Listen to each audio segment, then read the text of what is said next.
Hey, what's up guys? I'm Cliff Blazinski and I'm design director here at Epic Games, and you're about to see exclusive and never before seen footage of Gears of War 2's multiplayer. Now the first Gears was a success online, everybody plays it, they're still playing it, but we wanted to really take the game to the next level, and we have many more new multiplayer modes, we have new characters, we have new arenas, new execution moves. It's really a whole new game, and I think you're really going to like it, so let's check it out.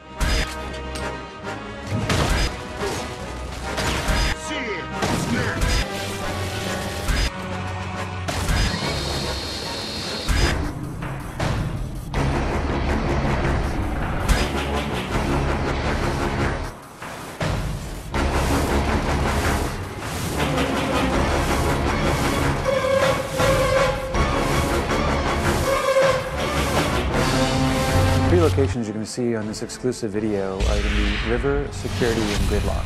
And so the thing that's really interesting about them is that two of them are brand new, and one is a reimagining of the Gears 1 map, Gridlock, which is sort of the baseline for all Gears maps.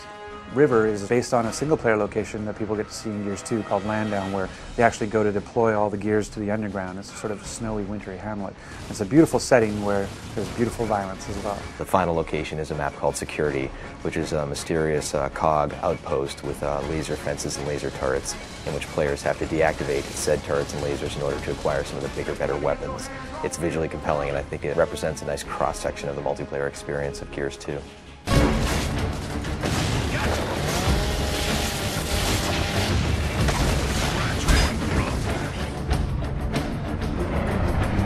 For Gears of War 2 multiplayer, there's a bunch of new things, and one of the biggest ones actually is that we've increased the player count. So we wanted to make Gears 2 multiplayer bigger, better, and more badass. One of the easiest primary ways we could do that, bang for buck, is to go to 5-on-5.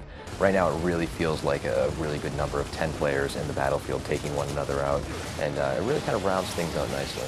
We really want to make sure that whatever multiplayer mode we do is true to sort of the Gears vibe, that Gears universe version. So capture the flag. Imagine you had a flag, but the flag is a living person and armed with a shotgun and defending itself. So you actually are playing capture the flag with a flag that could kill you.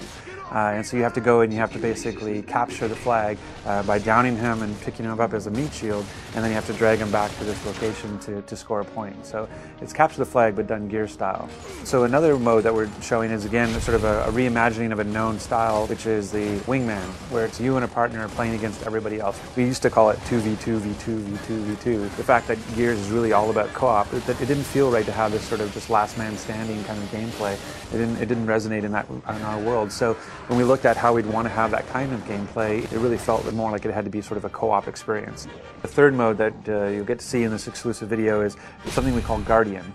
And really what it is, it's Assassination 2.0, where Assassination was a mode we had in Gears 1, and that we actually fixed it or tweaked it a little bit in a title update to try to make it more fun. And we added the restriction that you had to execute the leader to kind of add to the assassination feel. But even then we felt like we could do more and said, what if the leader was the reason you're able to respawn? So as long as the leader is alive, your teammates can respawn, but as soon as the leader dies, then it's basically like Warzone. As soon as you die, you're out. By just making that simple little change, we were able to kind of create this whole new sort of feel to Guardian.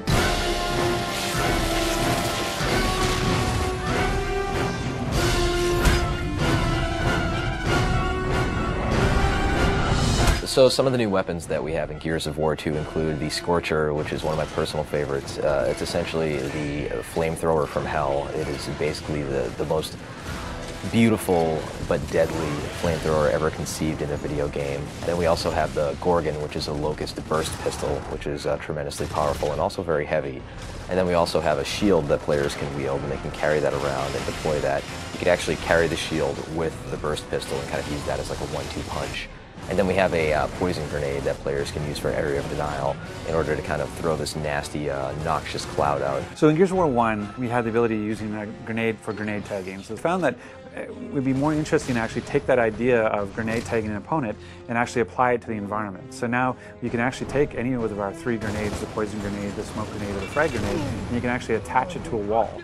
And you can use that sort of as a proximity mine, so that if any time an opponent goes by, the grenade will go off. One of the cool things in Gears 2 now as well is we added this concussive force to a smoke grenade. So you can actually knock somebody down and disorient them briefly with a smoke grenade. It's a great new addition to the gameplay. One of the features of Gears Gears of War 2 is this idea of portable cover.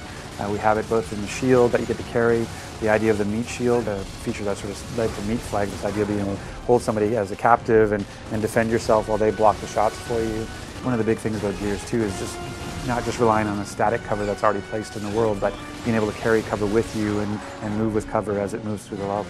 So in the first Gears, the chainsaw, the Lancer, was a wonderful weapon, and players would cut each other up and they had a great time doing it.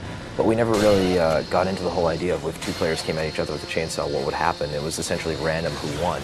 And now we're answering that question in the sequel, whereas players will lock onto each other and engage in this life or death struggle with sparks flying and the light flickering, and they're grunting and they're pushing, and players are mashing the button, and within 3 seconds one player will wind up winning and cutting the other guy in half. And it's this tremendously memorable moment to see these two soldiers, these two huge warriors, dueling on the battlefield with these weapons.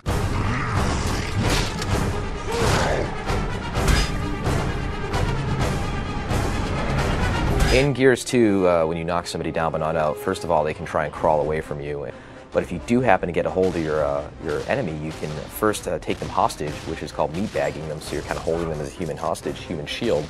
You can also finish them off by then breaking the character's neck and dropping them on the ground. Or if you want to, while the foe is crawling away, you can hit the Y button to do an execution. And there's all sorts of crazy ones, from using the long shot sniper rifle like a sledgehammer, to using the torque bow to popping the enemy's head off, to climbing on top of them and just beating the crap out of them. So there's just tons of them there this time around, and they're a great way to finish off the round and get your buddies cheering on Xbox Live.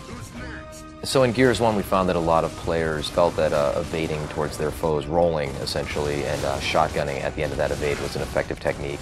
And that really wasn't the game that we envisioned. So we hooked in this idea of stopping power, whereas players get shot and they actually will slow down progressively with more bullets, so that players can no longer just run blindly at each other, gladiator style. They actually have to be a little bit more tricky and use the cover system and flank and deal with suppressing fire from their buddies in order to really earn their kills this time around. Gears 2 is bigger, better, and more badass, and the multiplayer most certainly shows that. We have amazing new game modes. We're shipping with at least 7. We have great new multiplayer arenas. We have nasty new weapons, grisly new executions, a larger scale of the multiplayer, and I think players are going to be pleasantly surprised with the complete package that we're delivering for them.